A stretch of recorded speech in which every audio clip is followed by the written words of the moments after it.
Are you going? I need a sign, man. Okay. Welcome back to a brief Painting Classic Cars in response to the video that went out on Saturday, which has had fantastic feedback. Really appreciate that. I know it's a bit of a murky topic, really, when it comes to costings and money, but the response was really good. So thank you for that, and thank you for subscribing.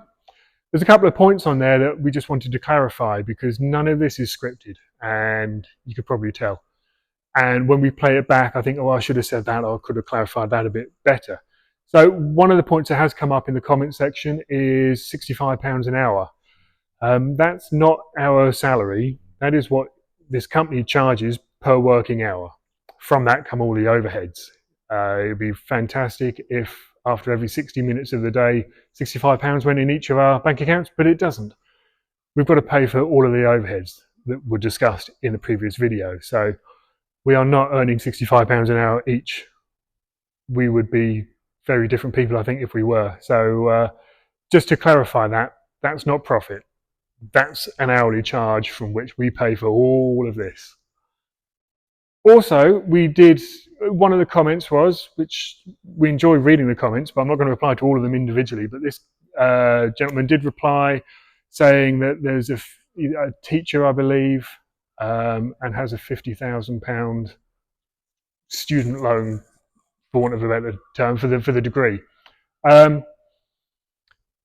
We have our hourly rate that we charge and our salary, but there's also a huge amount of startup costs in doing something like this. A paint booth, such as the one we have here, £30,000.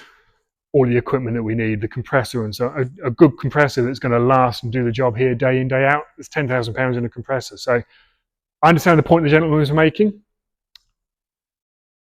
Covered, we don't put £65 per hour in our back pocket, and we don't have a degree debt. There's massive startup costs. So just to clarify, we're not really rich people that are milking you for everything that we can. It's not the case at all. Another thing that came up was the cost to the value of the vehicle, which is something that comes up quite often, actually. We can't price our hourly rate or our work to the value of the vehicle. It doesn't work that way. There are very few cars, very few classic cars that make economic sense to fully restore. Because the cost is the cost.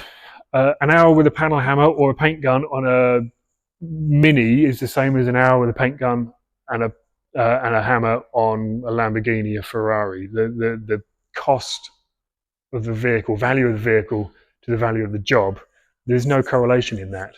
These are investments, and they're done for personal pleasure rather than financial gain most of the time. It just doesn't work to rationalize it in that way. Otherwise, if you went and spent £45,000 on a brand new car and drove it off the forecourt, it's now worth £30,000. You wouldn't buy a new car. So some of the commenters, absolutely on the money that it doesn't make financial sense. Quite often it doesn't make financial sense to do it. There are many other reasons. So that's it. I tried to keep it brief. I hope that helps clarify a couple of things that were in that video. This is only a brief midweek, Thursday, I think we are now. But we do have a nice Lotus Elan video coming and being uploaded at the weekend, which is a bit more light-hearted and visually far more enjoyable than staring at me. So thank you. Please subscribe. Keep the feedback coming. We really appreciate it. Thank you.